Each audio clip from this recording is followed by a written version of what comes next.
with Chitra, Social Talk.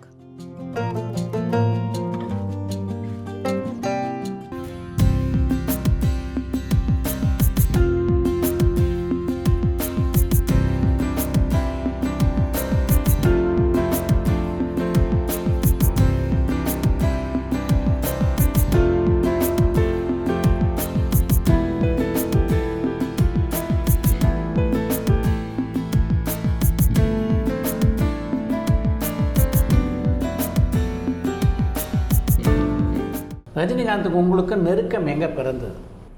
அதான் நான் சொன்னல, முதல் நாள் நான் அவரை பார்த்த உடனேயே நான் வந்து இமயமலைக்கு போயிருக்கிறேன், இதெல்லாம் படிச்சிருக்கேன், அப்புறம் இதெல்லாம் பற்றி தெரியுதுங்கிறதோடையே அப்போ அண்ணன் அந்த முதல் நாள் முதல் சந்திப்பிலேயே அவருக்கு என்கிட்ட ஏதோ ஒரு விஷயம் தெரிஞ்சிருச்சு. அப்புறம் பல்வேறு சந்தர்ப்பங்களில் நான் நடந்துக்கிற முறை, நான் பேசுகிற விஷயங்கள், நான் சொல்கிறது, அப்புறம் என்னோடய விஷயங்களை நான் எங்கே வைக்கிறேங்கிறத அவர் பார்த்துட்டே தான் இருக்கிறார். பொதுவாக தெரியும் என்ன அப்படின்னா, நீங்கள் யாரோட இருக்கும்போதும் அவங்க என்ன பார்க்குறாங்கன்னா, நீங்கள் அவங்கள பயன்படுத்திக்கிற போகிறீங்களா அல்லது அவங்க கூட எப்படி வந்து ஒரு நட்பை வச்சுக்கிறீங்க அப்படின்னு. சிலர் வந்து நட்பை என்ன செய்கிறாங்க அப்படின்னா காரணங்களுக்காக நட்பு வச்சுக்கிறாங்க. சிலர் ரொம்ப அந்யோன்யமான நட்பாக இருக்காங்க. நான் அப்படி தான் இருக்கிறேன். நான் என்ன நினைக்கிறேன் அப்படின்னா, அவர் வந்து திரையுலகினோட ஒரு உச்ச நட்சத்திரம், அது உலகிற்கு. நான் பார்க்க போகும்போது என்ன அப்படின்னா, என்னுடைய நண்பரை நான் சந்திக்க போகிறேன். அவரும் என்னை ஒரு நண்பராக நினைக்கிறார், என்னை அழைக்கிறார். அழைக்கிறதோடு இல்லாமல் பல முறை அவர் வந்து என்ன அவரோட கார்லேயே கொண்டு வந்து என்னை விட்டுருக்கார். என் வீட்டிலேருந்து வந்து என்னை அழைச்சிட்டும் போயிருக்கிறார். இந்த பணிவு உலகத்தில் யார்கிட்டையுமே கிடையாது சார், தேவையே கிடையாது. ஆனால் அதை செய்கிறார். அதை செய்கிறதுக்கு ஒரே காரணம், அவர் என்ன இல்லை எழுத்தை மதிக்கிறார், எழுத்தாளர்களை மதிக்கிறார். நான் எழுத்தாளருங்கிறதுனால அவர் என்னையும் மதிக்கிறார். இதே மரியாதை கன்னட எழுத்தாளர்களுக்கு கிடச்சி நான் பார்த்துருக்கேன். அவர் முன்னாடி மராத்தி எழுத்தாளர்களுக்கு கிடச்சி பார்த்துருக்கேன். வேறு தமிழ் எழுத்தாளர்களுக்கு கிடைச்சதும் பார்த்துருக்கேன். பல எழுத்தாளர்கள் வீடுகளுக்கு போய் அவர் பாராட்டிட்டு வந்த சம்பவங்களே எனக்கு தெரியும். அவர் ஜெயகாந்தன் பார்த்துருக்காரு, பாலகுமாரன் சாரை பார்த்துருக்காரு, பலரையும் பார்த்துருக்காரு. அப்போ ஏன் அப்படி ஒரு பெரிய உச்ச நட்சத்திரம் இருக்கிறாருன்னா, நிஜமாகவே அவர் மதிக்கிறார், நிஜமாகவே அன்போடு இருக்கிறார். அதே அளவுக்கு தான் நானும் இருக்கணும்னு நினைப்பேன்.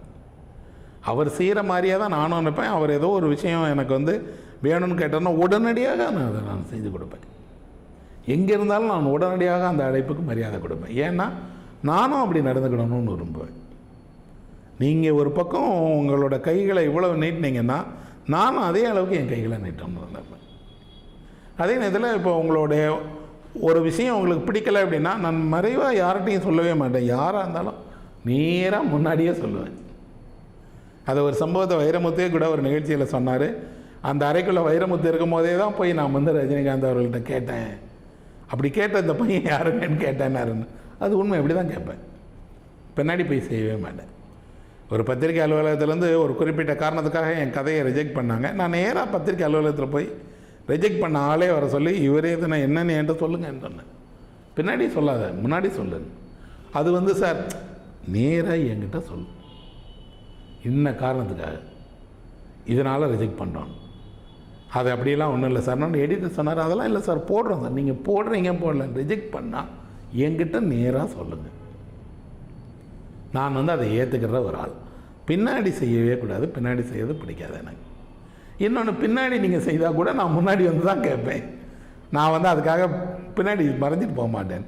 நான் இன்னும் அந்த பழக்கம் வச்சுருக்கேன். நான் எனக்கு ஒரு அதை தைரியம்னு சொல்லலாம், அசட்டு தைரியம்னு வச்சுருக்கலாம், பயப்படவே மாட்டேன் எந்த ஒருத்தட்டையும் போய். ஏன்னா என் பக்கம் நீதி இருக்குது, நியாயம் இருக்குது. நான் அப்போ அதை கேட்குறதுல என்ன தப்பு இருக்குது? ஒரு குறிப்பிட்ட சந்தர்ப்பத்தில் நான் வந்து ஒரு குறிப்பிட்ட ஆள்கிட்ட கேட்கும் போது அவர் சொன்னார், உங்களை தவிர வேறு யார் இப்படி கேட்டிருந்தாலும் நான் உடனே உதச்சி வெளியே அனுப்பிடுவேன். ஆனால் நீங்கள் கேட்கும் போது ஏன் அமைதியாக இருக்கேன் தெரியுமா?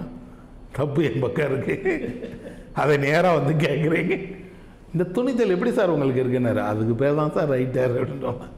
அந்த துணிச்சல் எங்கேருந்து வந்துச்சுன்னு கேட்டிங்களா? எழுத்தாளர்கள் தான். ரஜினிகாந்த் அரசியலுக்கு வரலாம் அப்படின்னு நினச்ச போது உங்களுடைய எண்ணம் இது மாதிரி இருந்ததா? திரு சாருஹாசன் ஒரு ஆச்சரியமான விஷயத்தை சொன்னார். கமல்ஹாசனுடைய அண்ணன் கமல் அரசியலுக்கு வருகிறேன் என்றால் ஏன் வருகிறார் என்று கேட்பார்கள். ரஜினி அரசியலுக்கு ஏன் வரவில்லை என்று கேட்பார்கள். இதுதான் இந்த ரெண்டு பேருக்கு. திரு சாருஹாசன் சொன்ன, நான் சொன்னதில்லை. திரு ரஜினிகாந்த் அவர்கள்ட்ட 25 வருஷமாக, எப்படி 96 அவர் எப்போ வந்து திரு வீரப்பனை பக்கத்தில் வச்சுட்டு அந்த பாஷா பட மேடையில் அவர் வந்து பேசி தமிழ்நாட்டில் வெடிகுண்டு கலாச்சாரம் அதிகரித்து விட்டதுன்னு சொன்னாரோ, ஆளுங்கட்சி ஆளுங்கட்சி மந்திரியை பக்கத்தில் வச்சுட்டு ஜெயலலிதா பீக்கில் இருந்த பீரியட் அன்றைக்கே பத்திக்கிச்சு. இப்போ சொன்னாரோ அன்னையிலிருந்து இவர் தான் தமிழக அரசு, அவர் சொல்லலை. அவர் 2017 தான் வாழ்க்கையில் முறையாக நான் அரசியலுக்கு வரப்போறேன்னு சொன்னார். ஒரு முறை தான் சொல்லியிருக்காரு.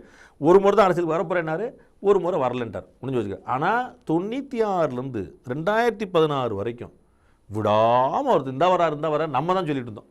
அப்புறம் நம்ம தான் அவர் பல்ட்டி அடிச்சு தான் சொல்லிட்டு இருந்தோம். அதனால் எனக்கு என்ன தெரிஞ்சதுன்னா, ரஜினி சாருக்கு இருக்கக்கூடிய வாய்ப்பு வேறு யாருக்குமே கிடச்சிருக்காது. அடுத்த 20 வருஷத்துக்கு அந்த வாய்ப்பும் போயிடுச்சு நான் நினைக்கிறேன். அதாவது ஒரு நியாயமான நடுநிலையான ஒரு third alternative from the industry.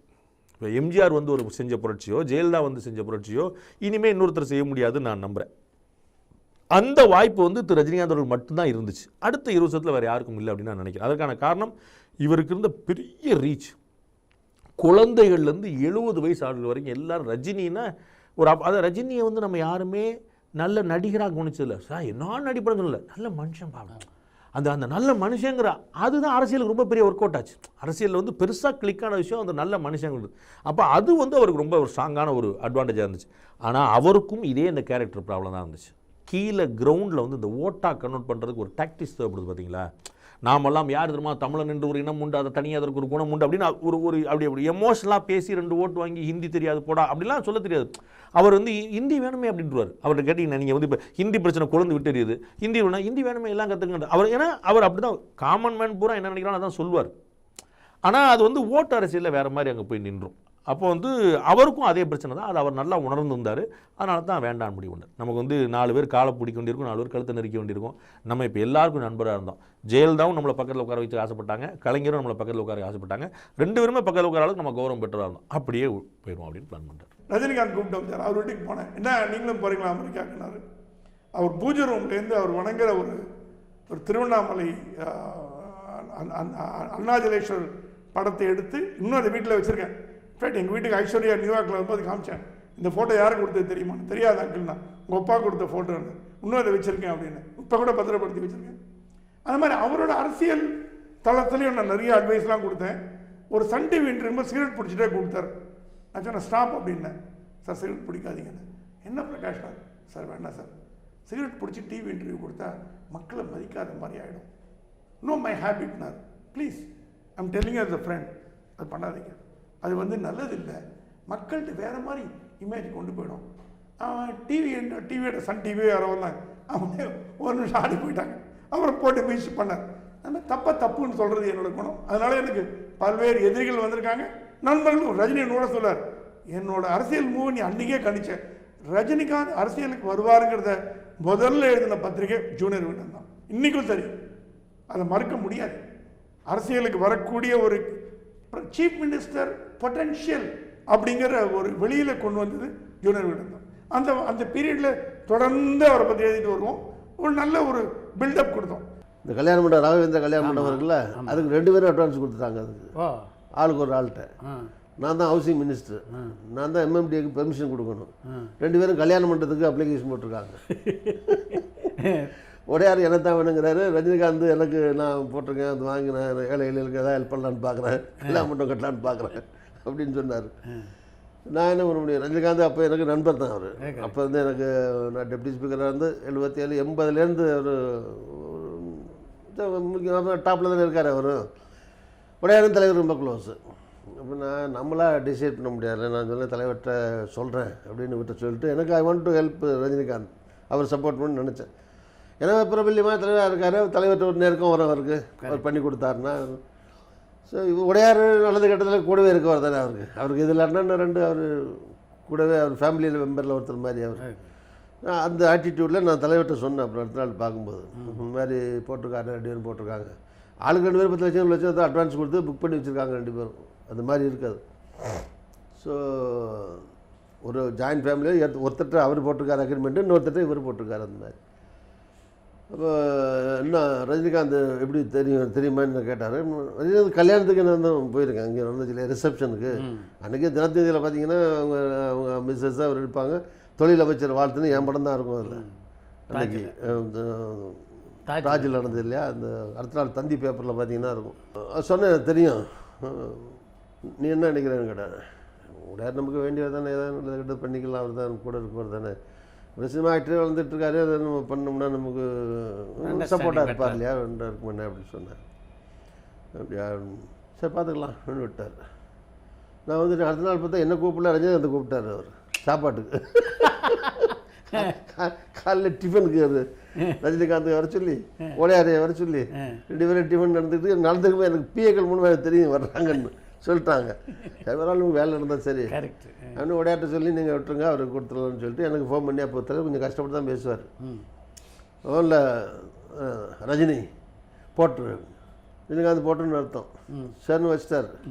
அப்புறம் கொஞ்சம் கழிச்சு பிஏ பேசினார் திருப்பி, கொஞ்சம் சார் இந்த மாதிரி 2 பேர் வந்தாங்க, தலைவர் சொல்லிட்டாரு ரஜினிகாந்துக்கு அந்த இப்படி ஆர்டர் போட்டு கொடுத்துருங்க. ஸோ அப்புறம் நான் ஒன்று நம்ம எதிர்பார்த்து தானே இருக்கேன், காலையில் ஆர்டர் போட்டு மத்தியானம் காப்பி அவர் கொடுத்து விட்டேன்.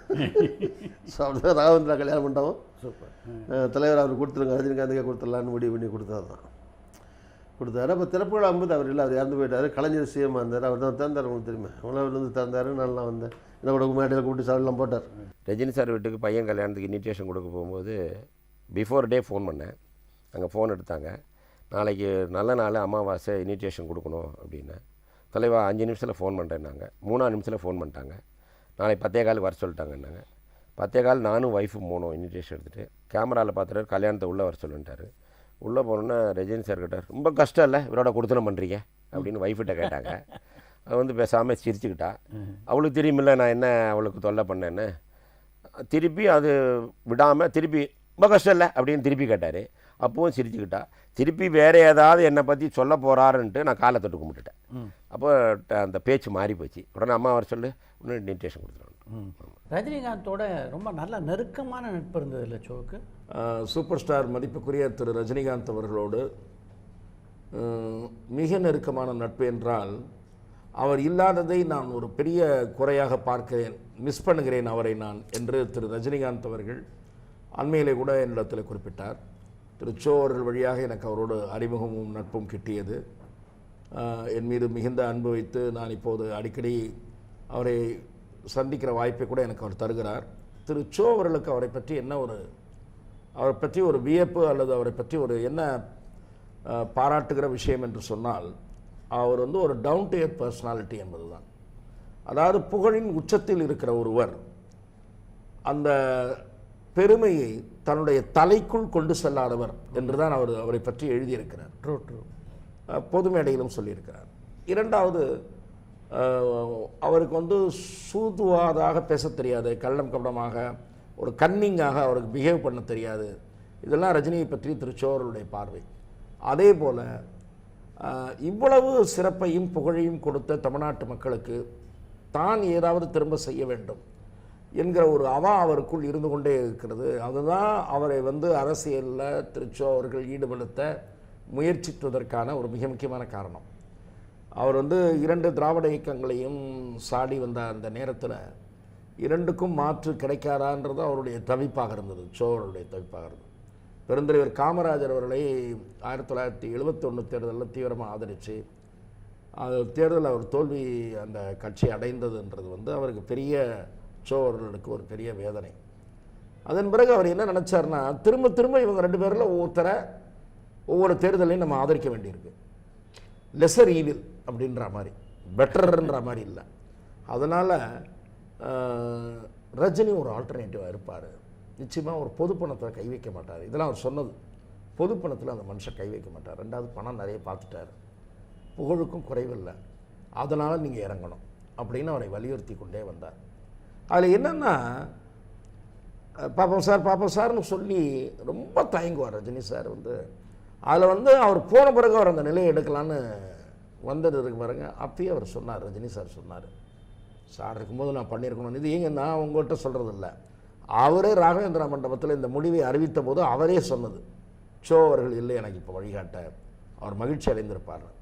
ஆனால் சோ அவர்களுடைய அந்த விருப்பம் வந்து நிறைவேறாமையே போயிடுச்சு. அது வந்து கொரோனா பெருந்தொற்று அந்த நோய் வந்து பெரிய அளவில் பரவி உலகம் முழுக்க ஒரு ஆட்டி படைத்த அந்த சூழ்நிலையில் அந்த நேரத்தில் போய் தான் பொது நிகழ்ச்சியில் கலந்துள்ளது, அதில் லட்சக்கணக்கான ரசிகர்கள் கூடுவது, இதன் மூலமாக நோய் பரவ நாம் இடமளிப்பது, அவருடைய உடல்நிலை குறித்து மருத்துவர்கள் அவர் பெரிய சர்வை சிகிச்சை மேற்கொண்ட நிலையில் அது சரியாக இருக்கணும். அகச்சோ அவர்களுடைய அந்த எண்ணம் விருப்பம் நிறைவேறலைன்னா கூட நீங்கள் சொன்ன மாதிரி நீங்கள் கேட்ட கேள்வி, ரஜினி அவர்கள் மீது அவருக்கு ஒரு உயர்ந்த இது இருந்தது. 2 பேரும் சேர்ந்து படங்களில் நடித்தது தெரியும் உங்களுக்கு. அது தவிர அவருடைய இந்த சின்ன அந்த எளிமையில் ஒரு சொல்லுவார், சார் நானும் ஒவ்வொருத்தரையும் முயற்சி பண்ணுறேன், நான் போய் பார்க்கணுன்ட்டு டக்குன்னு ஃபோன் பண்ணி கிளம்பி வரும்போது தான் ஃபோன் பண்ணுவார். சார் ஃப்ரீயாக இருக்கீங்களா அப்படின்னுவார். இருக்குது சார், ஆஃபீஸில் தானே இருக்கீங்க? ஆஃபீஸில் தான் இருக்கேன், வந்துட்டு இருக்கேன் சார் அப்படின்னுவார். சார் நான் வரேன் சார் அப்படின்னா விட மாட்டார். ரொம்ப அரிது. 10 தடவை சாரும் அவரை மீட் பண்ணியிருந்தாங்கன்னா ஒரு 2 தடவை தான் சார் போயஸ் கார்டன் போயிருப்பார். 8 தடவை அவர் தான் வருவார். அதை வந்து சார் விரும்புறதில்லை. சார் என்ன பண்ணுவார், சார் இந்த உள்ளூர் விவகாரம் நாட்டு நிலவெல்லாம் இவரை கேளுங்க, கொஞ்சம் கதையெல்லாம் சொல்லுவார், என்ன நடக்குது, எங்கே ஒம்பு என்ன ஒம்பெல்லாம் தெரிஞ்சு வச்சுருப்பார் சொல்லுவார் அப்படின்னு. ரஜினி ஏதாவது கேட்க விரும்பினார்னா என்கிட்ட கேட்பார். அந்த சார் கேட்பார். ஒன்று நான் என்ன நடக்குது என்ன எதுவும் சொல்லிவிட்டு ஒரு 5 நிமிஷத்தில் நான் கீழே இறங்கி வந்துடுவேன். இப்படி சார் வழியாக தான் எனக்கு அறிமுகம். அந்த அறிமுகம் பின்னாளில் அவரோடு நான் நெருக்கமாக பழகக்கூடிய அளவுக்கு அது வந்து திரு ஜோஸ் அவர்களால் எனக்கு கிடைத்த ஒரு நல்ல மனிதருடைய நட்பு. ஜெயலலிதாவுக்கும் ரஜினிகாந்துக்கும் இருந்த சின்ன சின்ன கருத்து வேறுபாடுகள் களையறதுக்கு கூட சோ முயற்சி பண்ணார் இல்லையா? இல்லை, அந்த நேரத்தில் நீங்கள் கேட்டதுனால நல்ல ஒரு செய்தியை சொல்லணும். அந்த 5 விழாக்கள்ன்ற தலைப்பில் ஒரு குறுகிய கட்டுரை தொடர் ஒரு 7-8 வாரம் வந்தது. ரஜினிகாந்த் அவர்கள் எழுதியது துக்ளக்கில். சோரில் நாங்கள்லாம் வந்து கட்டுரை ரஜினிகிட்ட வாங்கலாம், கேள்வி பதில் வாங்கலாம்னு சொன்னப்போ இதெல்லாம் நான் பண்ண மாட்டேன். சூசாருடைய அந்த பண்பு இது. ரஜினிக்கு அவர் எவ்வளோ நெருக்கம், அவர் கேட்டார்னா படமே கூட பண்ணி தருவார். ஆனால் சார் சொல்லிட்டார், என்னுடைய பத்திரிக்கை நீங்கள் சேல்ஸ் பாயிண்ட் ஆஃப் வியூவில் என்கிட்ட பேசுகிறீங்க, எங்களை சொல்லுவார், இந்த மாதிரிலாம் வேணாம், டைரெக்டாகவே பேசுங்க. நீங்கள் சேல்ஸ் இன்க்ரீஸ் ஆகுன்றதுக்காக ரஜினிகிட்ட கட்டுரை வாங்குவோமா, கேள்வி பதில் வாங்குவோமா, இதெல்லாம் அப்படி சுற்றி வளைச்சி கேட்குறீங்க, அதெல்லாம் நான் கேட்க மாட்டேன் அப்படின்னு சொல்லக்கூடிய பாலிசி வைத்திருந்தவர் திரு சோ அவர்கள். ஆனால் திரு ரஜினி அவர்கள் வந்து அதை எழுத விரும்பினார். செல்வி ஜெயலலிதா அவர்களுக்கும் தனக்கும் ஏற்பட்ட இடைவெளி பற்றி. அந்த 5 விழாக்கள், ஒரு 5 விழாவில் இவர் கலந்துக்கிட்டது சர்ச்சையாகி அதன் காரணமாக ஏற்பட்ட இடைவெளி. அது ஒரு 7-8 வாரம் துக்ளக்கில் வந்தது. ஆனால் நீங்கள் சொன்னால் வியப்படைவீர்கள், இந்த கோஸ்ட் ரைட்டர்ன்றதெல்லாம் கிடையாது. ரஜினி அவர்கள் டிக்டேட் பண்ணுவார். நானே பார்த்துருக்கிறேன். இந்த அரசியலாக அவர் வந்து ஈடுபடக்கூடிய சூழ்நிலை உருவாகி பிறகு கைவிடப்படுகிற நிலையில் 2-3 அறிக்கைகள் அவர் உட்கருத்து அவர் சொல்லிடுவார். அது அறிக்கையாக தயாரிக்கப்பட்டு அது தரப்படுகிற போது அவர் திருத்தம் செய்வார், சென்டென்ஸை மாற்றுவார். என்னிடம் கூட படித்து காண்பித்திருக்கிறாரு. எதுக்காக சொல்கிறேன் வந்து ரஜினி சாருக்கு வந்து அதெல்லாம் உண்டு. அவர் ஒரு கூர்மையாக நாட்டு நடப்புகளை கவனிக்கக்கூடியவர். அவர் வராமல் போனதுன்றது ஒரு துரதிருஷ்டம்னு நான் பார்க்குறேன். ஏன்னா ஒரு நல்ல மனிதர், பெருவாரியான மக்களுடைய ஆதரவு இருந்திருக்கு. நான் வந்து நிச்சயமாக ஆட்சி அமைத்திருப்பார்ன்றதெல்லாம் நான் சொல்லலை. அன்றைய அரசியல் சூழ்நிலை, களம், தேர்தல் களம், கூட்டணி இவற்றையெல்லாம் பொறுத்து இருந்தாலும் கூட நிச்சயமாக காசு கொடுத்து அவருக்கு கூட்டம் வர வேண்டிய அவசியம் இல்லை. இப்போ இருக்கிற தலைவர்கள் மாதிரி 200 ரூபா 300 ரூபா கொடுத்து கூட்டு வர வேண்டியதில்லை லாரியில். அவருக்கு தானாக வரும், தன்னெழுச்சியாக வரும். ஆனால் அது வரலன்னு வச்சுங்க, அவர் அரசியலுக்கு வரல. இப்போ நான் அதை சொல்லிட்டு இருந்தது எதுக்கு சொல்லணும்னா, அந்த அறிக்கையெல்லாம் அவர் இது பண்ணுவார். அந்த 5 கட்டுரைகளையும் அவருடைய பார்வையில் வந்த கட்டுரைகள் தான் அந்த 8 கட்டுரைகள், அந்த 5 விழாக்கள்னு. அதாவது இந்த ஒரு பாராட்டு விழா, சிவாஜி கணேசனுக்கு நீங்கள் இது பண்ணியிருக்கணும்னு மேடையில் எழுத சர்ச்சை, அந்த மாதிரி ஒரு 2-3 விழா அவருக்காக அவருக்கு ஏற்பட்ட இந்த மாதிரி சில பிரச்சனை. ஆனால் அது வந்து ஒரு பெரிய விரோதமாக மாறவில்லை. ஏனென்றால் எனக்கே கூட தெரியும், பின்னாளில் திரு ரஜினிகாந்த் அவர்கள் ஜெயலலிதாவின் சில துணிச்சலான முடிவை வந்து வரவேற்று திரு சோவிடம் முறையாடி இருக்கிறார். என்னிடமே கூட அவர் ஒரு போல்டு லேடி என்பதை சொல்லியிருக்கிறார். யாரை பற்றி? ஜெயலலிதா பற்றி. அந்த நேரத்தில் கருத்து வேறுபாடு ஏற்பட்டது உண்மை. அந்த வேறுபாடுகள் என்னென்ன நிகழ்ச்சிகள் மூலமாக உருவாயிற்று என்பதை அவர் துக்ளக்கில் பதிவு செய்திருக்கிறார், எழுத்தாவே பதிவு செய்திருக்கிறார். ஷோ ரஜினிகாந்தை பற்றி ஒரு பிம்பத்தை உங்ககிட்ட நிச்சயமாக உருவாக்கியிருப்பார். அதுக்கப்புறம் நீங்கள் பலமுறை ரஜினியை சந்தித்து பேசியிருக்கீங்க. ஷோ உருவாக்கிய பிம்பமும் நீங்கள் பார்த்த ரஜினியை ஒத்து போனாங்களா? நிச்சயமாக ஒத்து போச்சுன்னு தான் சொல்லணும். ஏன்னா நான் வந்து அவருடைய ஸ்டேச்சருக்கு, அவருடைய புகழுக்கு நான் ஒரு அந்த அளவெல்லாம் இல்லை. நான் ஷோவுடன் இருந்தவன் என்பது தான் என்னுடைய ஸ்ட்ரென்த்து. ஒரு பத்திரிகையாளர், அவ்வளோதான். எல்லா பத்திரிகையாளரும் அப்படி இது பண்ணுறாங்க. அதனால் இப்போ சொல்கிறேன் என்னென்னா, இதெல்லாம் வந்து ரொம்ப தீவிரமான நட்பு உருவாகாத காலத்திலே நடந்த ஒன்று நிகழ்வு கூட எனக்கு அவருடைய பண்புக்காக சொல்கிறேன். ஒரு முறை கம்பன் கழக விழா சென்னையில் வந்து எப்போவுமே 3 நாள் கோலாகலமாக நடைபெறும். ராஜேஸ்வரியில் அதில் 3ஆம் நாள் நிகழ்ச்சியில் பட்டிமன்றம், அதற்கு ஒரு பெரும் கூட்டம் உண்டு. அது கம்பன் ரசிகர்கள் நிறைய இருக்காங்க. அது இங்கே சென்னையாகட்டும், புதுக்கோட்டையாகட்டும், காரைக்குடி ஆகட்டும், கம்பன் கழகங்கள் சிறப்பாக இயங்கிட்டு இருக்கு, பாண்டிச்சேரி. ஸோ இங்கே 3 நாள் வேலையும் இழுத்து போட்டுட்டு எஸ்பிஎம் சார் தான் செய்வார். எஸ்பிஎம் சார் மாதிரி ஒரு அடக்கமான மனிதர் கிடையவே கிடையாது. அது ஒரு தனி சோ சாருக்கும் அவருக்குமான நட்பு. அது அவர் வந்து எஸ்பிஎம் இல்லை, எஸ்பிஎம் வேலை செய்வார், அது அவர்களுக்கு ஒத்துழைப்பார். கம்பன் கழகத்தினுடைய காப்பாளரான திரு ஆரம்பி அவர்கள், ரஜினி அவர்கள் அந்த விழாவுக்கு வந்து அந்த பட்டிமன்றத்தை பார்க்க வேண்டும், இந்த கருத்துக்களை எல்லாம் அவர் கேட்க வேண்டும் என்று விரும்பி அவரை அழைத்து ரஜினி அவர்கள் வர சம்மதித்து விட்டார். அந்த நேரத்தில் திரு சுப்பையா அவர் ரஜினி சார் பிஏ எனக்கு ஃபோன் பண்ணி, சார் வராங்க, எந்த சைடாக வந்தால் கரெக்டாக இருக்கும்னு கேட்டு, நான் ராஜேஸ்வரி ஒட்டி அந்த பக்கம் ஒரு தெரு, அது நேரம் அந்த கேட்டு உள்ளே வரலாம்னு சொல்லி, நான் அவர் வண்டி நம்பர் எனக்கு தெரியும், நான் என்ன பண்ணேன், அந்த போலீஸ்கார முனையில் இருந்தார், அந்த இன்ஸ்பெக்டர் எனக்கு தெரிந்தவர், அவர் பார்த்தார். அப்புறம் நான் சொன்னேன், இந்த மாதிரி ரஜினி சார் வரார், விஷயத்த சொல்ல வேண்டாம், இந்த பேரிகேடை நோத்திட்டு அவர் வண்டி வரும்போது நேராக அனுப்பி விட்ருங்க. நான் அனுப்பிட்டாங்க. ரஜினி சார் வரும்போது அங்கே உள்ள காரில் இறங்கும்போது இறைவணக்கம் பாடிக்கிட்டு இருக்காங்க. இறைவணக்கம் முடிய போகுது, முடிஞ்சிருச்சு, இறைவணக்கம் முடியுது, இறங்குறாரு, இறைவணக்கம் முடியுது, பட்டிமன்றம் துவங்க போகுது. இறங்கினார், நான் வணக்கம் சொன்னேன், நேராக உள்ளே போயிட்டார். ஃப்ரண்ட் ரோவில் உட்கார வச்சுட்டாங்க. நிகழ்ச்சி நடந்தது, முடிஞ்சது. பட்டிமன்றம் எப்போவும் 6 மணிக்கு ஆரம்பித்தா 5 மணிக்கு ஆரம்பித்தா 9:30 ஆகும். நான் வீட்டுக்கு போயிட்டேன். 9:45 எனக்கு ஃபோனு.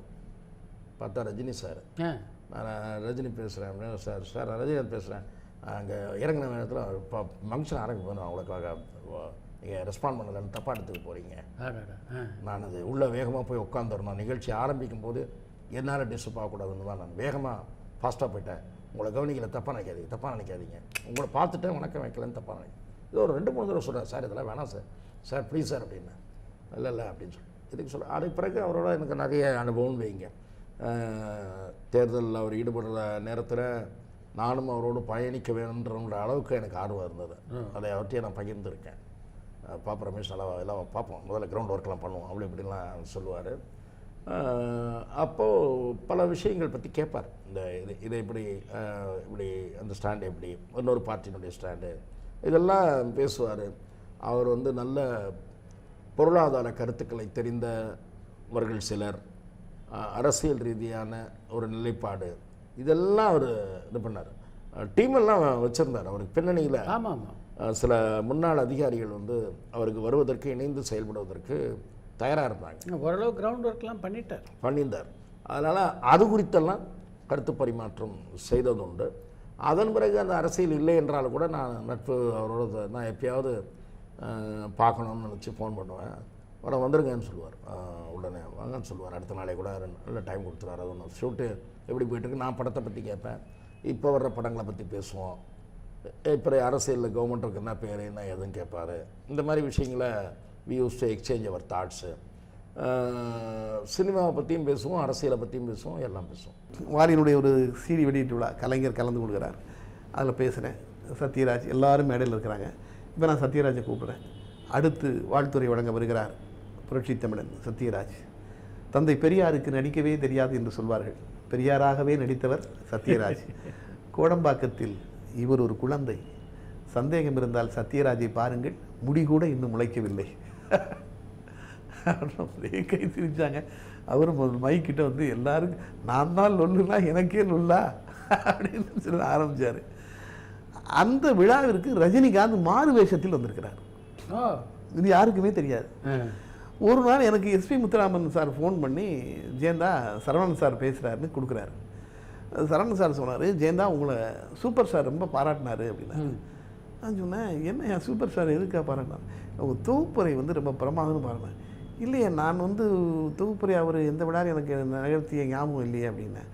இல்லை கலைஞருடைய குறுந்தகடு வெளியீட்டு விழா நடந்தது, வாலியில் அதுக்கு வந்திருக்காருன்னு. இல்லை, அதுக்கு நீங்களும் தானே வந்திருந்தீங்க, அவர் எங்கே வந்திருந்தார்? இதைத்தான் நான் அவர்கிட்ட கேட்டேன். அப்போ சொன்னார், நான் வந்தேன் மியூசிக் அகாடமிக்கு, மாறு வேஷத்தில் வந்தேன், யாருக்கும் தெரியாது, வந்து உட்காந்துருந்தேன், ஒரு பல் செட்டு மாட்டிட்டு மேலே ஒரு போர்வை மாதிரி போத்துக்கு வரோம், போத்திட்டு அப்படி வந்து உட்காந்து கேட்டேன். அந்த தம்பி சொன்னதெல்லாம் ரொம்ப நல்லா இருந்தது, எல்லாமே ரொம்ப ரசித்தாங்க. அவர் தான் நம்ம சிவாஜி படத்தை தொகுத்து வழங்கணும்னு சொல்லி 175 நான் தான் பண்ணேன். அப்படியா? நான் தான் பண்ணேன். 175ஆவது நாள் விழாவை அவர் தான் பண்ணணும் அப்படின்னு சொன்னால், நீங்கள் பண்ணுங்கள். சரி சார், ரொம்ப பெருமை அப்படின்னு பண்ணார். அன்னைக்கு விழா நடக்கும்போது என்னென்னா, கலைஞர் முதலமைச்சர், ஸ்ரேயா என்ன பண்ணாங்க, கொஞ்சம் ஒரு கவர்ச்சிகரமான உடையில் வர மாதிரி மேடைக்கு வந்துட்டாங்க. எல்லாரும் உட்காந்துருக்காங்க. நான் பார்க்குறேன் எல்லாம் அரங்கமே தான் இருக்குது. சரி, இதுக்கு நம்ம ஏதாவது சொல்லணுமே அப்படின்னு சொல்லி சுஜாதாவை பேச கூப்பிட்டேன். அவங்க வந்து சுஜாதா பக்கத்தில் உட்காந்தாங்க. அந்த பக்கம் நடிகர் விவேக் உட்காந்துருக்காரு. சுஜாதாவை பேச கூப்பிட்டேன். கூப்பிடும்போது சுஜாதா எழுதக்கூடிய அடுத்து வாழ்த்துறை வழங்க வருகிறார் உரையாடல் ஆசிரியர் சுஜாதா. சுஜாதா எழுதும் பக்கங்கள் பத்திரிகைகளில் இளமையாக இருக்கும் என்று சொல்வார்கள். பத்திரிகையில் மட்டுமல்ல, மேடையில் கூட சுஜாதாவின் பக்கம் இளமையாகவே இருக்கிறது. ரஜினி முடிச்சோன்னு சூப்பர், பத்திரிகையில் குங்குமம்லாம் எழுதிட்டாங்க. ஜெயந்தா சொன்னது பெரிய சென்சேஷன். ஜெயந்தா சொன்னது ரொம்ப படிச்சுன்னு இருந்தது அந்த இடத்துல அப்படின்னு சொல்லி. ஸோ சூப்பர் ஸ்டார் அப்படி அந்த நேரத்தில் ரஜினியை எப்போ முதல்ல நீங்கள் சந்திச்சிங்க? படத்தயாரிப்பாளர் கேஆர் வந்து இன்னொரு நண்பர் மூலமாக என்னை கேள்விப்பட்டிருக்காரு. அப்போ என்னுடைய வீட்டுக்கு விருந்து சாப்பிட நீங்கள் அவசியம் வரணும் அப்படின்னு கூப்பிட்டு ஒரு பெரிய விருந்து வச்சார். அதுலேருந்து நான் சென்னை வரும்போதெல்லாம் முக்கியமான விசேஷ நாளுக்கெல்லாம் அவர் கேஆர் வந்து கூப்பிடுவார். அப்போ ஒரு நாள் போயிருக்கும்போது வந்து இது நான் இப்போ வந்து ஒரு விஷயமா ரஜினியை பார்க்கத்தான் போகிறேன், நீங்களும் வாங்க, உங்களை நான் அவருக்கு வந்து அறிமுகப்படுத்தி வைக்க விரும்புகிறேன் அப்படின்னு கேஆர் தான் முதல்ல என்னை கூட்டிகிட்டு போய் ரஜினிக்கு ஆதியோட அந்தமாக எல்லாம் ஒரு அரை மணி நேரம் சொல்லிக்கிட்டு இருந்தார். ரஜினி எனக்கு அன்றைக்கி ஆட்டோகிராஃப் போடும்போது நம்முடைய வாழும் ஓர் மகான் அப்படின்னு எழுதி கையெழுத்து போட்டு கொடுத்தாரு. அதுக்கப்புறம் ஆனந்தவனில் அந்த கவர் பேரை பார்த்துட்டு லதா அதுக்கப்புறம் தான் வந்து வீட்டில் விருந்து கொடுத்தது. அதுக்கப்புறம் அந்த பாராட்டு விழாக்கு அப்புறம் ஒரு வருஷம் அங்கேயே தானே இருந்தோம். மகாராஜா வீட்டில் உள்ள அத்தனை வசதியும் அங்கே இருந்தது, ஒரு குறையும் வந்து கிடையாது. என்னுடைய இயல்புக்கு பொருந்தாத ஒரு சின்ன மனக்குறை. அதனால தான் வந்து என்னென்னா அவர்கிட்ட பேசணும், புகைப்படம் எடுக்கணும், ஆட்டோகிராஃப் வாங்கணும்னு தினம் ஏராளமான பேர் எல்லா மாவட்டத்தில் மட்டும் இருந்தாலும் பரவாயில்ல இந்தியா முழுக்கும் அதை கட்டுப்படுத்துறதுக்காக வந்து ஒரு 3 அடுக்கு பாதுகாப்பு அது அவருக்கு அவசியம் வந்து தேவை. எத்தனை பேருக்கு தான் இது பண்ண முடியும்.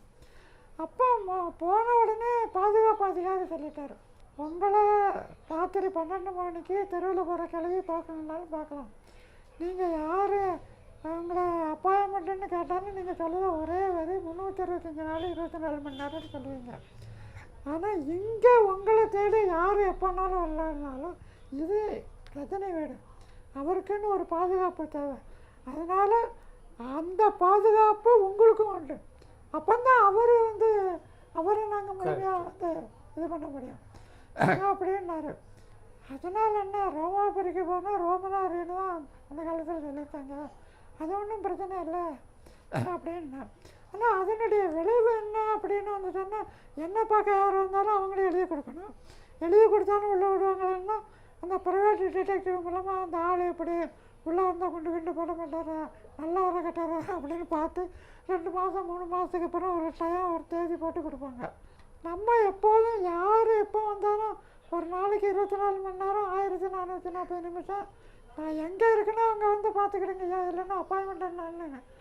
ஆனால் மக்களே சந்திக்கிறதுக்கான அந்த வாய்ப்பு வந்து குறைஞ்சதுனால தினம் வந்து ராஜ சாப்பாடுனால சாப்பிட்டுட்டு நம்ம தூங்குறதுக்கே நம்ம வாழ்க்கை இருக்கோம்.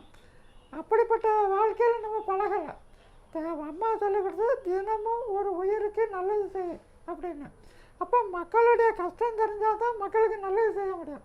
மக்களே சந்திக்காமல் மக்களுக்கு எப்படி செஞ்சுட்டு செய்யும்.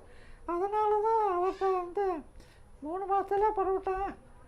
வந்து லதா சொல்லி 6 மாதம், ஐஸ்வர்யா சொல்லி கூட 1 மாதம், சௌந்தர்யா தான் விடாப்படியாக 1 வருஷம் பிடிச்சி வச்சுருந்தது. அப்புறம் சொல்லிட்டேன், இப்போ பாருங்கள் ரஜினி, எனக்கு எல்லா வசதியும் ஏற்படுத்தி கொடுத்து ஒரு ஜெயிலாக இது இருக்குது, தயவுசெய்து என்னை விடுதலை பண்ணி விட்டுருங்க அப்படின்னு. அவர் சொன்னார், நீங்கள் சொன்னது 100% உண்மை. எனக்கும் வந்து காலார பீச்சில் நடக்கணும், பார்க்கில் உட்காந்து காற்று வாங்கணும், ஒரு பஸ்ஸில் போகணும், ட்ரெயினில் போகணும்னு ஆசையாக இருக்குது. வீட்டை விட்டு ஒரு அடி எடுத்து வச்சா சூழ்ந்துருதாங்க. சூழ்நிலைக்கு இது மாதிரி வேறு வழி இல்லாமல் சூழ்நிலைக்கு இது மாதிரி உள்ளே அடைஞ்சு கிடக்கேன். இப்படிப்பட்ட வாழ்க்கை என்றைக்குமே நீங்கள் வாழ்ந்தது கிடையாது. அதனால் நீங்கள் சுதந்திரமாக இருந்துக்கணுங்க. ஆனால் இது உங்கள் வீடு.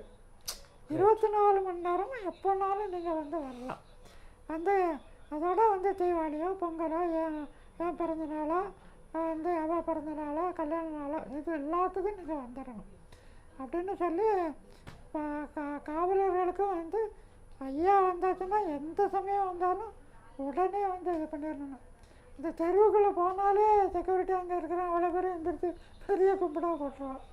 போன பிறந்த நாளில் கூட மோடியிலேருந்து இங்கே முதலமைச்சர் வரைக்கும் வாழ்த்து தான். ஆனால் டிவியில் வந்து அந்த பேட்டியில் நான் அவருக்கு வாழ்த்து சின்னதாக தான் வந்து எல்லா டிவிலையும் வந்து போட்டுக்கிட்டு இருந்தேன்.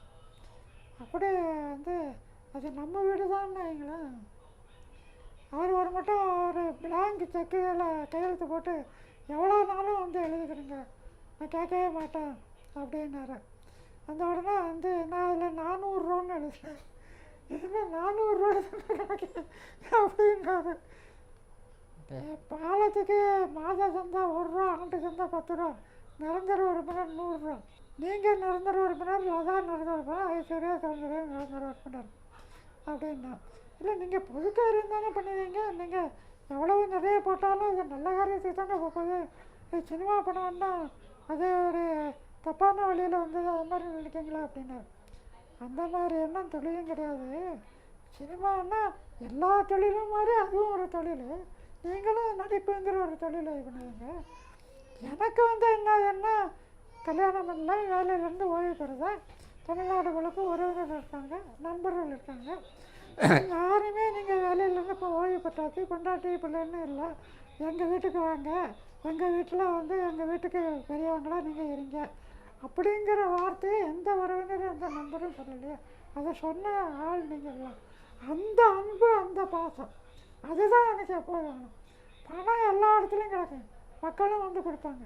உங்கள்கிட்ட நான் எப்போதும் அந்த தூய்மையான அந்த அன்பும் பாசம் அது எனக்கு போகும். அது கோடி கொடுத்தாலும் வந்து அவர் வீட்டில் இருந்தபோது காலையிலேருந்து ராத்திரி வரைக்கும் எப்படி இருந்தது ஒரு நாள்? அதான் காலையில் வந்து நான் எப்போதுமே வந்து ஒரு சோம்பேறி.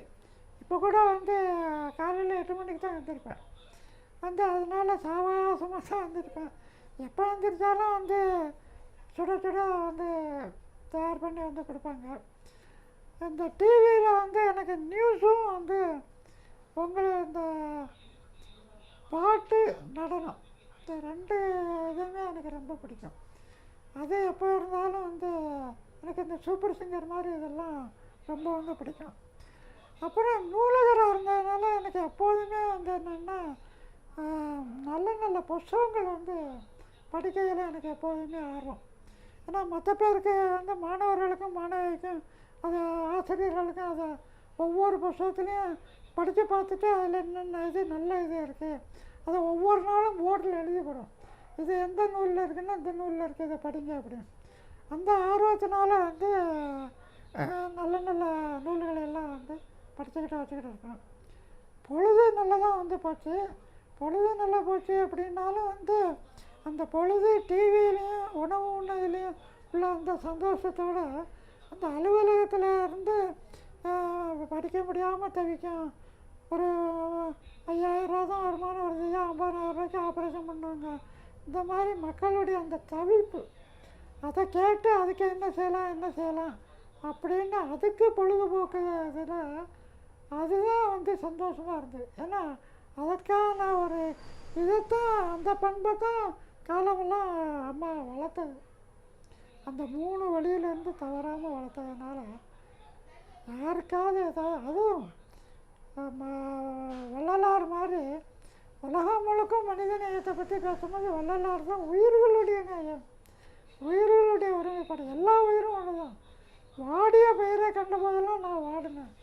அதனால் வந்து நீ ஒரு ஓரிருவினாலும் சரி 6 இருந்தாலும் சரி எல்லாம் உயிர் தான். எந்த உயிர் கஷ்டப்பட்டாலும் வந்து உதவி செய்யும். இதே தான் அம்மாவும் சொன்னாங்க. ஒரு உசிறு எதுக்குனாலும் வந்து தினமும் உங்களோட ரஜினி அவங்க மற்ற மனைவி பிள்ளைகள்லாம் பேசுவாங்களா? ஆமாம், நல்லா வந்து அப்பா அப்பான்னு தான் வந்து சொல்லுவாங்க, தாத்தா தாத்தான்னு தான் பிள்ளைகள் சொல்லலாம். ஒரு இது விசேஷ நாள்னு கூட காலில் விழுந்து ஆசீர்வாதம் வாங்கிட்டாங்க, ரஜினி உட்பட. நல்ல ஒரு அவர்கிட்ட வந்து ஒரு ரொம்ப பிடித்தமான ஒரு குணம் என்ன அப்படின்னு சொன்னால், எல்லாரையும் வந்து வேற்றுமை இல்லாமல் ஒரு சம இது. ஏவிஎம் பட நிறுவனத்தினுடைய முதலாளி வந்து வந்தாலும் சரி, அந்த லைட் பாய் வந்தாலும் சரி, ஆறுங்க உட்காருங்க, அவங்க உட்கார்ந்ததுக்கப்புறம் தான் உட்காருவார். பேசிக்கிட்டு இருந்து போகும்போது வாசல் வர வந்து அனுப்புவார். ஏவிஎம் சரவணனுக்குள்ள அதே மரியாதை அந்த செக்யூரிட்டியும் வந்துக்கலாம்.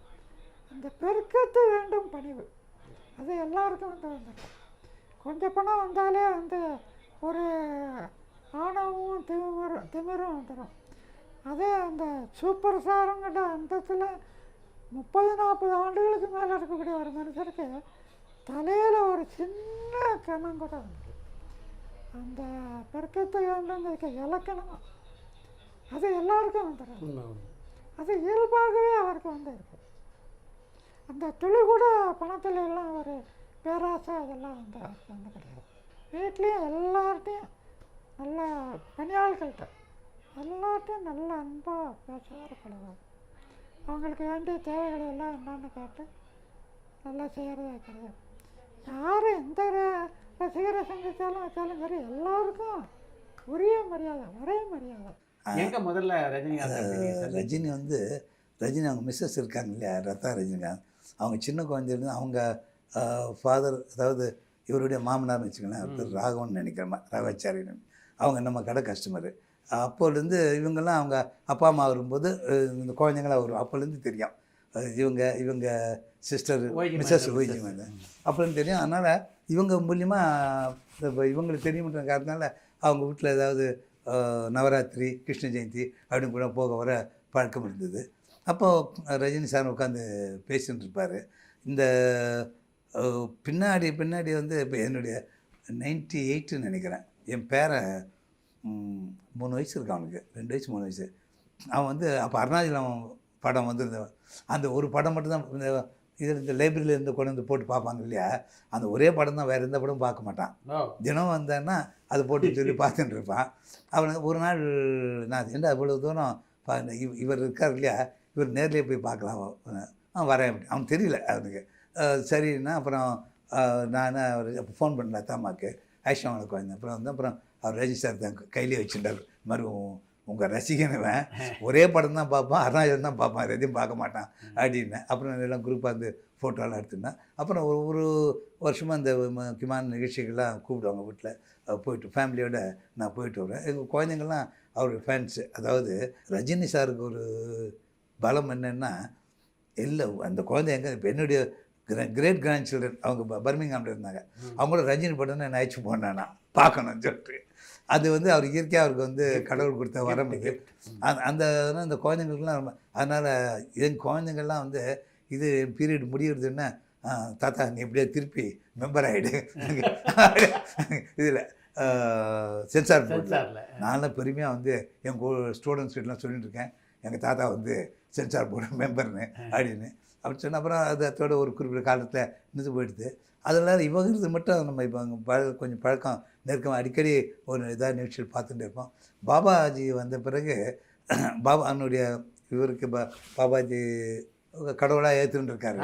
அப்போ வந்து பாபாஜி நேரடி சிஷ்யர் அமர் பாபாஜின்னு சொல்லிட்டு அந்த பாலம்பூரில் இருந்தார் இல்லையா, அவர் வந்து ஒரு நாள் கூப்பிட்டு பேசும்போது நான் சொன்னேன், இவர் அவருக்கு ரொம்ப ஆச்சரியமாக இருக்கும், சினிமா லைனில் இருந்துட்டு இவ்வளோ ஆன்மீகமாகவும் பக்தியோடு ஒருத்தருக்காருன்னா ரொம்ப ஆச்சரியமாக இருக்குன்ட்டு. அவரை வரும்போது இவருக்கு அப்போ உடம்பு சரியில்லை.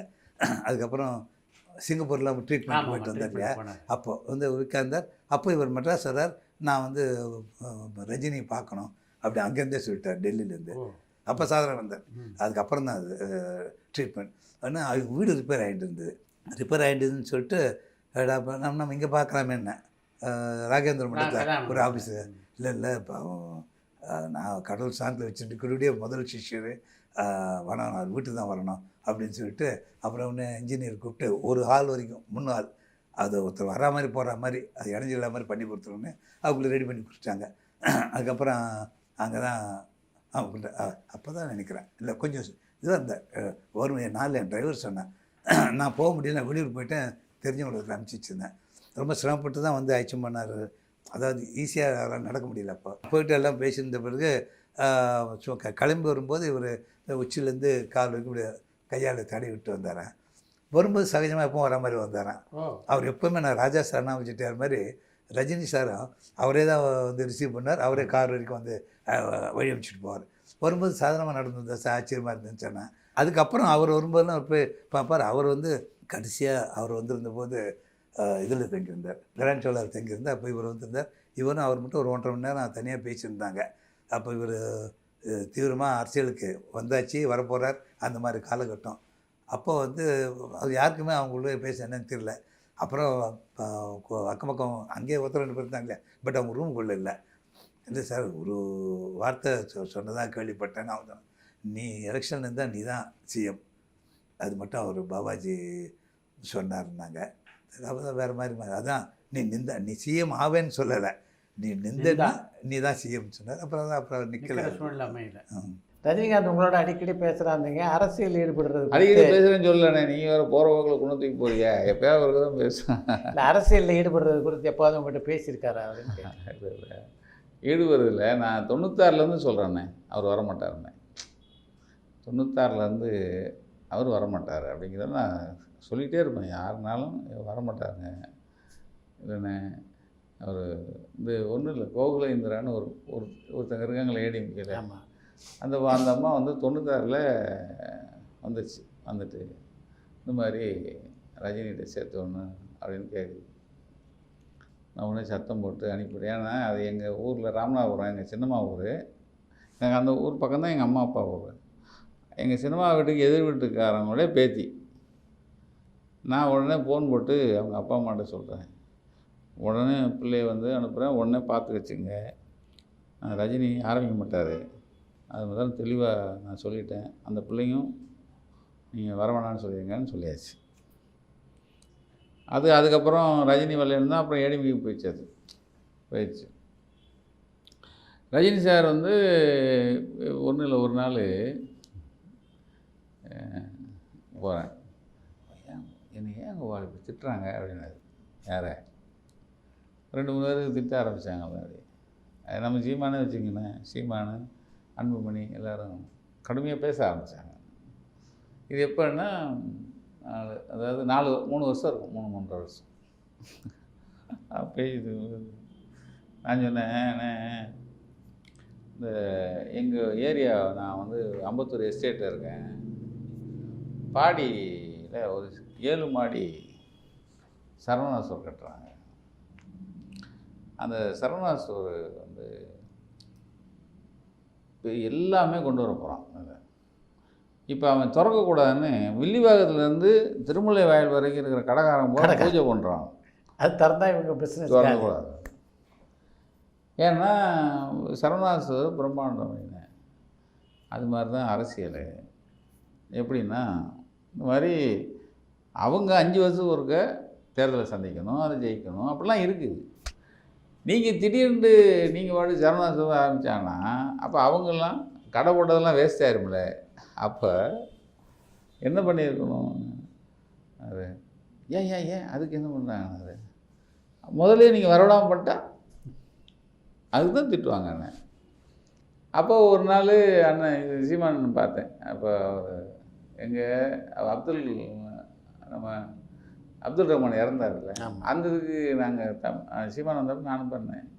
அப்போ எனக்கு சும்மா இருக்க மாட்டியா, நீ பேசாமல் இரு, வரமாட்டாருண்ணே, உனக்கு தெரியாது அப்படின்பாரு. அவர் உனக்கு தெரியாது, நீ அவனுக்கு சப்போர்ட் பண்ணுவேன் அப்படின்னு. இல்லைண்ணே சீரியஸாக சொல்கிறேண்ணே, அவர் வரமாட்டார், நீ நம்பு, நீ பேசாமல் இரு, நீ சத்தமெல்லாம் வரமாட்டாருண்ணா, நீ வந்து அவாள் அப்படின்னு அவன் எனக்கு சொல்லுவா. அப்படி ஆனால் அவருக்கு வந்து ஏன் என்னை திட்டுறாங்க அப்படின்னு கேட்பார். விழுந்தே கேட்பாங்களே, ஏன் என்னை திட்டுறாங்க, ஏன் அவர் திட்டுறாரு, பாருங்க ஸ்டாலின் சார் பாருங்கள் எனக்கு திட்டத்தே இல்லை எப்படி சொல்லுவார். அப்போது நீங்கள் இந்த ஒருத்தரை வம்புடியாக பிடிச்சி இழுத்து இப்போ அவர் வர்றேன்னு சொன்னப்பையும் நான் சொல்லுவேன். ஒரு நாள் ரொம்ப நாளைக்கு அப்புறம் இப்போ இந்த ஆகஸ்ட் 15க்கு முன்னாடி அதுக்கு முந்தின ஆகஸ்ட் 15 அப்போ வந்து கோவிட் வரல. அப்போ அன்னைக்கு சாயந்தரம் மீட் பண்ணுறேன். இப்போயும் சொல்கிறேன், நீங்கள் வரமாட்டீங்க, கையை கொடுங்க கோபால் கையை கொடுங்க அப்படின்னாரு. எனக்கு அடுத்த அப்பாயின்மெண்ட்டு ஏசி சர்மா வர போகிறாரு. எனக்கு தெரியுண்ணே, அண்ணே நான் வந்து உங்களை வந்து ரொம்ப காலமாக பார்க்குறேன். ஏன் அப்படின்னாண்ணே அமைதியை விரும்புகிறாருண்ணே, ஒரு அமைதியை விரும்புகிறது. நீங்கள் வந்து இந்த இந்த இதெல்லாம் வேணான்னு நினைக்கிறவர். அப்போ நினச்சிருந்தானே 96ல் அவர் காலு கீழே மகுடம் வந்துருந்துச்சு. உண்மைதான். அதை எட்டி உதைக்கலை, ஏற்றுக்கலை. அதுக்கு நல்ல உதாரணம், நீங்கள் அது நிறைய பேர் இது யோசிக்க மாட்டாங்க. அருணாச்சலம் படம் வந்துச்சு, பார்த்துருப்பாங்க எல்லோரும். இது 96க்கு பிறகு தானே. அந்த அருணாச்சலம் படத்தில் சொல்லியிருப்பார் பாருங்கள், நல்லா பார்த்தீங்கன்னா 30,000 கோடி ரூபா பணம் அதை யார் கையில் கொடுப்பாரு, விசுன்னு ஒருத்தர் கையில் கொடுத்துட்டு என்னை விட்டுறியா அப்படின்னு அந்த உத்தராஜ கோட்டையை போட்டு அவர் போட்டு போயிட்டே இருப்பார். பார்த்தீங்கன்னா தெரியும். இதுதான் ரஜினி. இது வந்து அப்போ நம்ம சுந்தர்சி தான் பண்ணியிருப்பார் அது கதையை. இந்த 96க்கு பிறகு வந்தது. இப்போ நீங்கள் சொல்லாமல் ஒரு விஷயத்தை சொல்கிறாரு, இது யாரும் புரிஞ்சுக்கிறது இல்லை. ஆனால் எனக்கு நான் நல்லா வாட்ச் பண்ணலை. நமக்கு வந்து ரொம்ப நெருங்கின ஃப்ரெண்டு அப்படிலாம் சொல்ல மாட்டாங்க. எனக்கு அவரை தெரியும், அவங்க தான். ஏன்னா அவங்களாம் உயரமாக இருக்கிறவங்க, அவங்க தான் நம்மளை சொல்லணும்னு சொல்லுவேன் எப்பயுமே.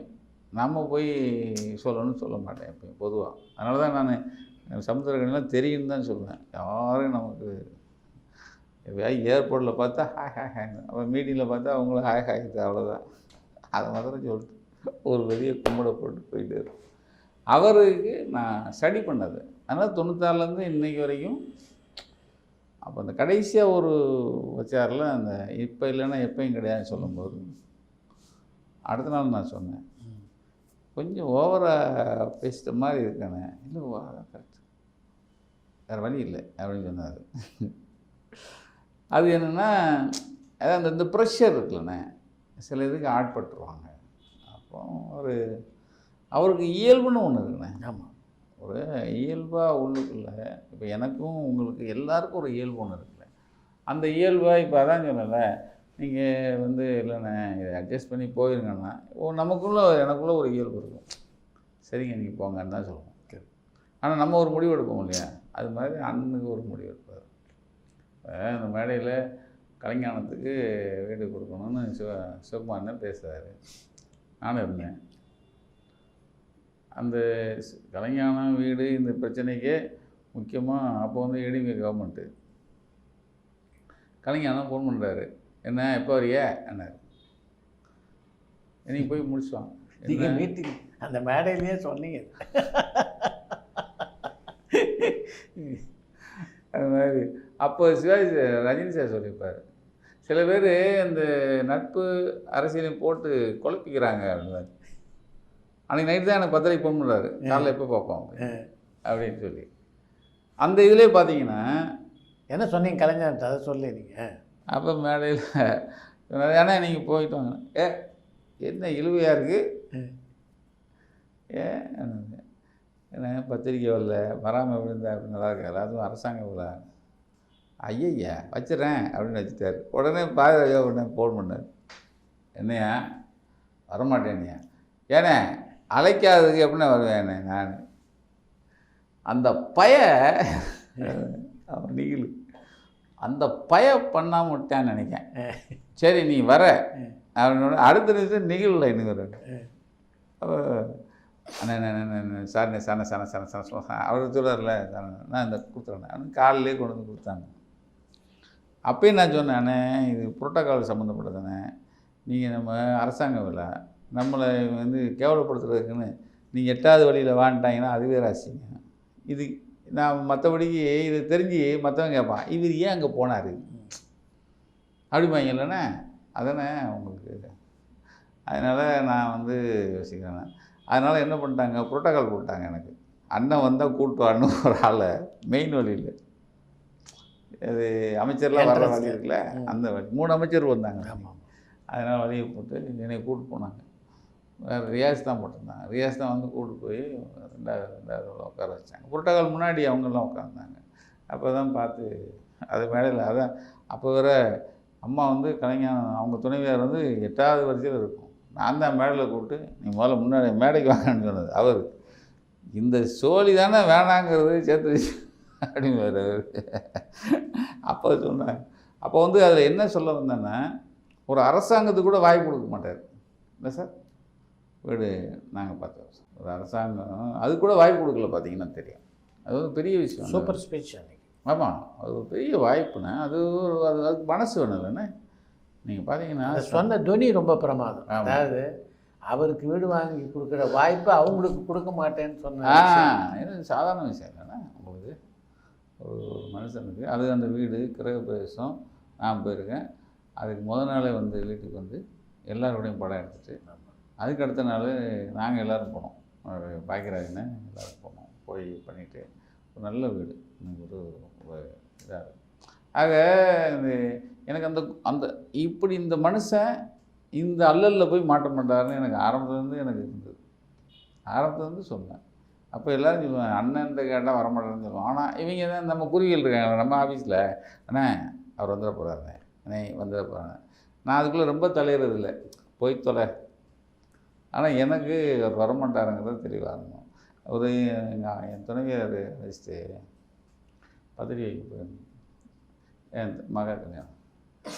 எப்படிம்மா இவரோட வாழ்றீங்க அப்படின்னு இல்லைண்ணே அப்படின்னு.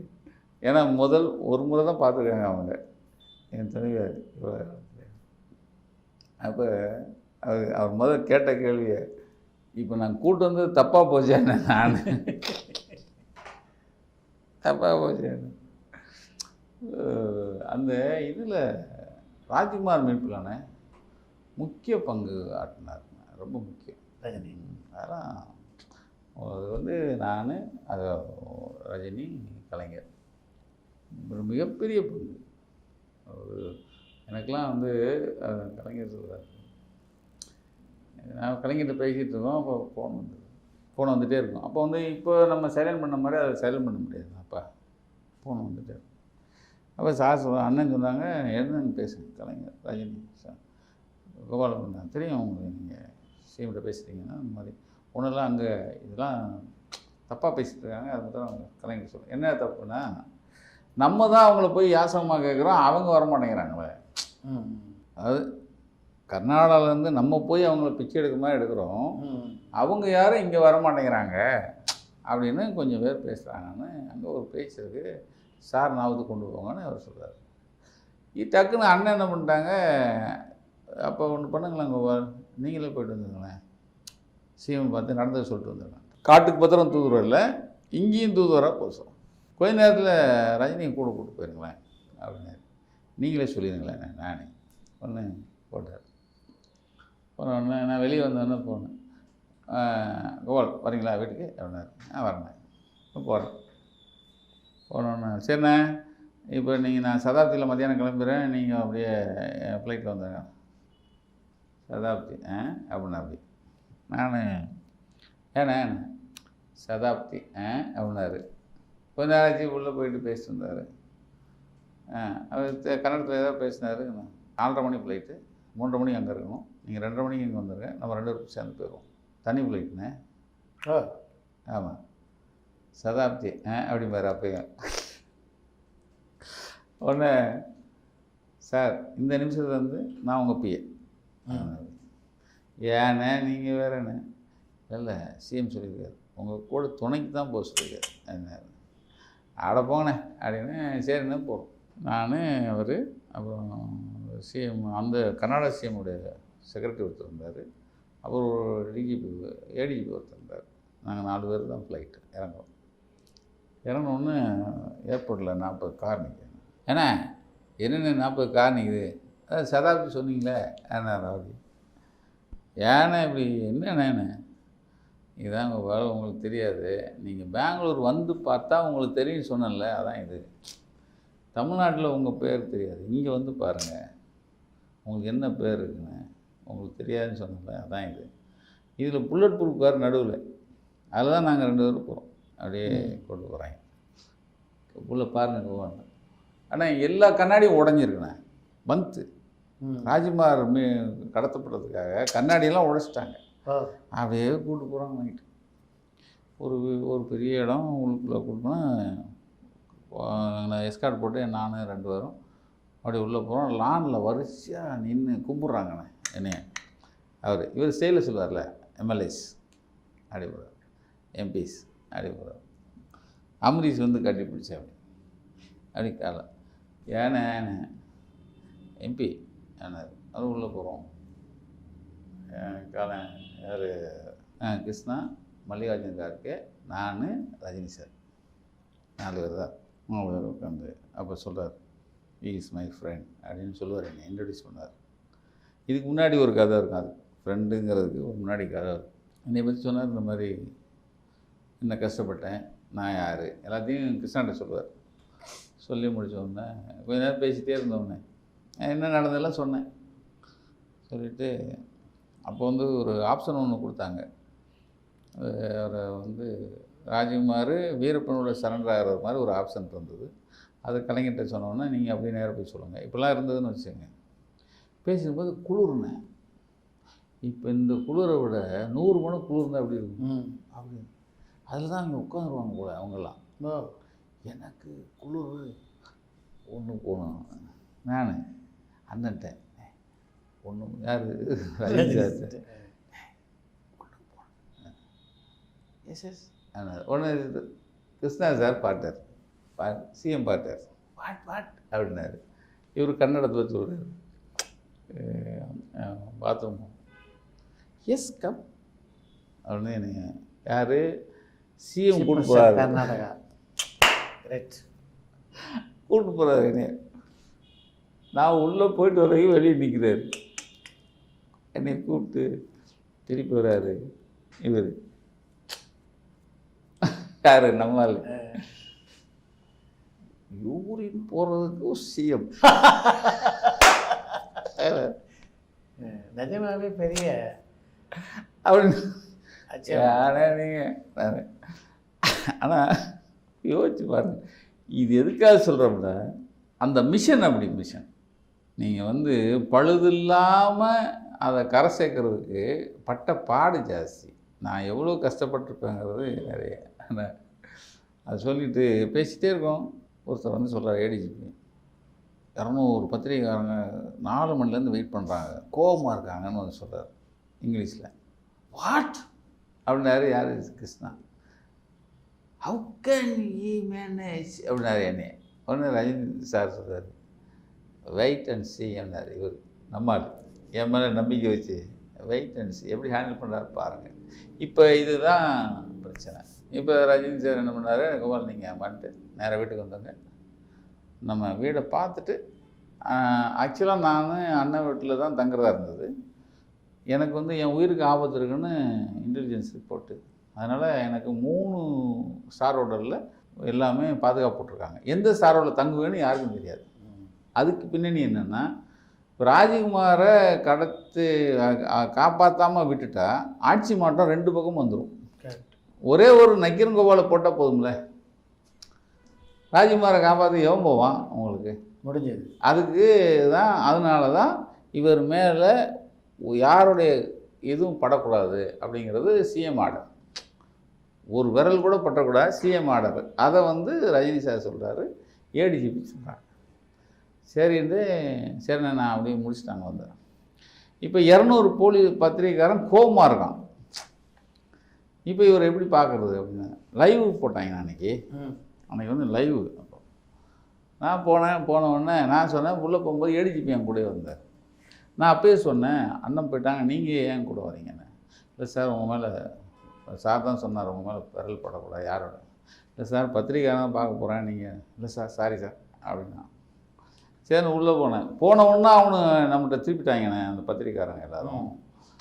பத்திரிக்கை தானே பார்க்க போகிறீங்க, நீங்கள் பத்திரிக்கையாளர் தானே, ஏன் போலீஸ் பாதுகாப்போட வரீங்கன்னு அவன் ஒருத்தன். நல்ல கேள்விந்தேன் நான். ஹலோ ஏடிஜிபி வாங்கண்ணே, என்ன சொன்னேன் உங்கள்கிட்ட, பத்திரிக்கையாளங்க தான் பார்க்க போகிறேன், நீங்கள் ஏன் கூட வரீங்கன்னு சொன்னா நீங்கள் என்ன சொன்னீங்க, என் உயிருக்கு பாதுகாப்பு இல்லை அப்படின்னு. நான் பத்திரிக்கையாளங்களால் பாதுகாப்பு ஒன்றும் உயிருக்கெல்லாம் பாதுகாப்பு ஒன்றும் பிரச்சனை இல்லை அப்படின்னு சொன்னேன்னா இல்லையா, சொல்லுங்கண்ணே. எஸ் நான் முதல்ல அடிச்சிட்டோமா, அடுத்ததே அடித்தேன். நம்ம ராஜகுமாரை உங்கள் சார்பாக நேற்று தான் போய் பார்த்துட்டு வந்தேன், அது விஷயமா உங்கள்கிட்ட பேசுகிறதுக்கு தான் வந்தேன்னு போச்சா.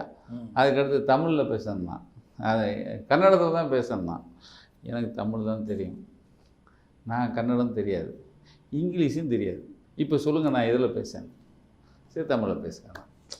இப்போ அடித்தோமா, அடித்து ஏன் நீங்கள் எங்களை யாரையும் கூப்பிட்டு போக மாட்டேங்க, உங்களை கூப்பிட்டு போங்க சார், கோச்சுக்காங்க. இந்த நிமிஷம் வரைக்கும் நான் வந்து நேற்று வரைக்கும் தூதுவனாக இருந்தேன், இன்றைக்கி தூதுவன் கிடையாது. நான் நாளைக்கு போனாலும் எனக்கு வந்து புதுசாக ஓலை தரணும், இந்த மிஷனுக்கு இவர் 4வது முறையாக போகிறாரு அப்படின்னு 2 பேர் தருவாங்க. இப்போ நீங்கள் உங்கள் சிஎம்கிட்ட சொல்லுங்கள், யாராவது வரணும்னு இருந்தால் நாங்களும் போகிறேன்னு சொல்லுங்கள், அவங்க அனுமதிச்சா நான் உங்களை கூப்பிட்டு போகிறேன்.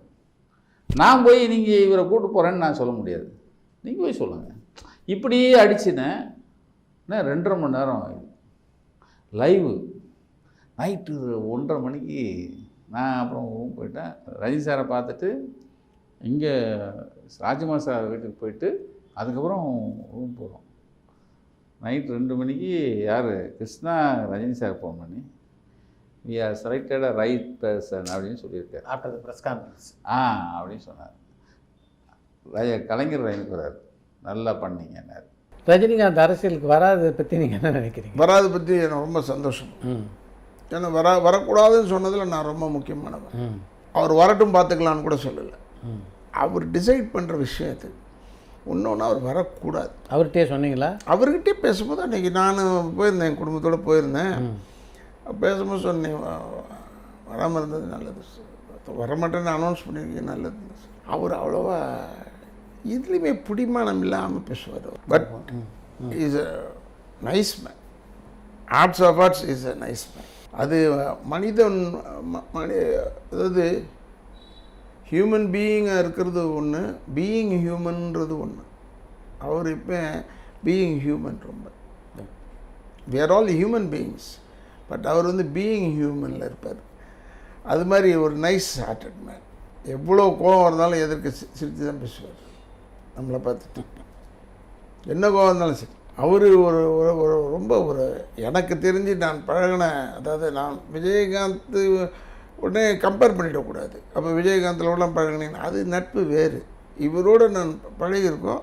எனக்கு அந்த இதில் பார்த்திங்கன்னா மனிதனாக இருக்கிற மனிதநேயம் உள்ள மனிதன் ரஜினி சார் தான். ஆனால் அவருக்கு போய் கடவுள் வந்து இந்த மாதிரிலாம் பண்ணி ஒரு நாள் இப்படி கையெடுத்து கும்பிடும்போது ஒரு ப்ரேயர் பண்ணது வந்து ரஜினி சாருக்கு மட்டும்தான் பண்ணேன். நல்லா இன்னும் வந்துடணும் கடவுளே.